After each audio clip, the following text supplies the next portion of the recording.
The world is uncertain at the moment. And so it's really easy. And what social media is doing a lot is going, Trump's an idiot. And that's why these things are happening. Trump's not an idiot. He's doing stupid things, but he's not an idiot.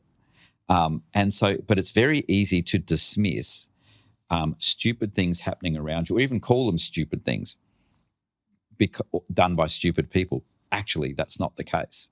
What you're looking for is because people are doing things that are unpredictable and it's creating uncertainty around you, and you don't quite understand why it is. The way that a lot of people process this is by saying they must be stupid. And it's not the case. So, and the psychology that's going on under there is that people in an uncertain environment look for certainty. And it's the first mistake they make. Darwin's theory of evolution was that it is not, a lot of people think it's the strongest survival of the fittest. It's not survival of the fittest, it's survival of the fastest to adapt. So when you think about what it takes to adapt, adaptation is the absence of certainty. It is letting go of what you know in order to lean into what you need to learn. And so where I see this at a corporate level, at a board level, and there's studies on this from Harvard and Stanford, people like Charles O'Reilly and Mike Tushman wrote this about the ideas of the tyranny of certainty. The tyranny of certainty, it's not the tyranny of certainty, I beg your pardon, it's the tyranny of success. So the tyranny of success speaks to how people become certain that success came because they were clever, and therefore you should do things the same way over and over again because it worked for us once. So the tyranny of success happens because people came up with some good ideas. They were good at it. Let's say you were good at your business, and when you were good at your business and you started up, you scrapped and you did whatever it took to do it, and you scrambled and you adapted and you bootstrapped, and then you got investment, and then that worked as well. Over time, what you do is you do a thing called codify. You codify over time what made you successful. What codifying what made you successful means is that you start to attribute your behavior to that success. Therefore, you should do that behavior more often because I'll be successful. Then over time, you hire a team of people, and if your team is successful, you as a team will codify that and you'll call it culture. And that culture becomes your way of describing how we work around here, and the way we work around here is successful.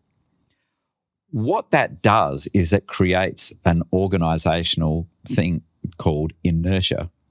Now, lots of very senior people, board members, CEOs, superheroes, think that inertia is the realm of the indolent and the ignorant. It's the dummies that cause inertia. Again, massively wrong. Inertia is the shadow cast by success. Inertia is preserved by the powerful. Inertia is preserved by the long-serving and loyal. Do you know why? Because there is status in status quo. And if you've been successful as a team for a while, you become pretty certain that you know how it happened. And you try and do it over and over again, and you create a thing called the tyranny of success. It's a form of inertia. You do it over and over and over again. And boards and very senior people start to suffer from another syndrome called the success syndrome. And that success syndrome, or another term for it, is senior team irony. And that is where the smarter and more senior people are, the more capable they become of dumb decisions. You go, how could that possibly be? So, okay, well, the board and senior leadership of the Kodak Eastman Company were not stupid people. They were also not broke. In fact, they were one of the largest companies in the world. Where are they now? And how did they make those decisions? How is it that they invented the very thing that destroyed their company, yet were not the beneficiaries of it? It's because they were certain that they knew what made them successful. They were in the film industry. They were in the print industry. Fuji, who was their biggest competitor, adapted and said, we're a chemical company. Kodak was a chemical company, but they didn't believe it. Blockbuster, for example, was not a broke or stupid organisation when Netflix asked them to invest in them or buy them. They were an $8 or $9 billion business. But there was status in the status quo, and they had a picture in their mind that they were a retailer, and that retail mindset was stores and selling popcorn and drinks and DVD. And their business model was based on late fees. Netflix was a stupid idea. There was nobody's even returning the things, let alone late fees. They convinced themselves that they were right up until they were wrong. Dumb decisions.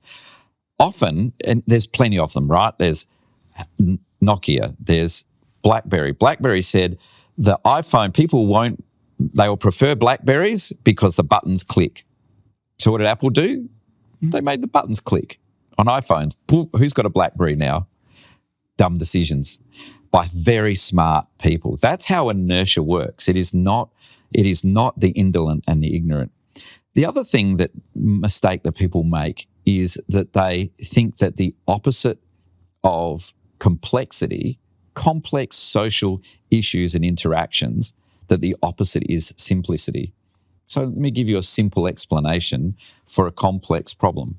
Simple explanation for why you feel bad must be because another group of people is responsible. In Australia at the moment, it's the reason you can't afford a house is migrants. Actually, none of the evidence points to that, but it's a believable story. If you're a white aggrieved man right now, well, it's women doing it to you. So you start to become a right-wing misogynist. And heaven forbid, there are men online who are encourage this kind of talk. It's you, mate.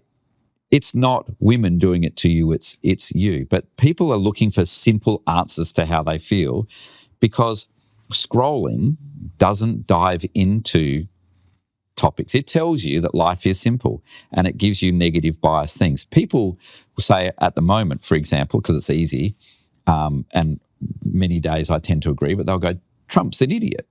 You go, no, I don't think he's an idiot, but he's doing things that make people feel really uncomfortable, that are really unpredictable, and therefore it's making them uncertain. So what can they be certain about? They can be certain that he must be an idiot for doing it. It creates this sort of mental relaxation of going, oh, well, these crazy things are happening because he's an idiot. He's not.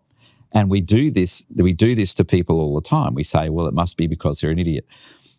The idea of inertia, the idea of senior team irony, the idea of the tyranny of success is the reverse of what people think it is.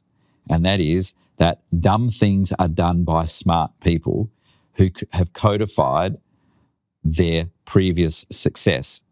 But previous success is not a guarantee of future success. So if you want to be successful in business, if you want to be successful with your mental health, if you want to be successful in your relationships, be less certain and more curious.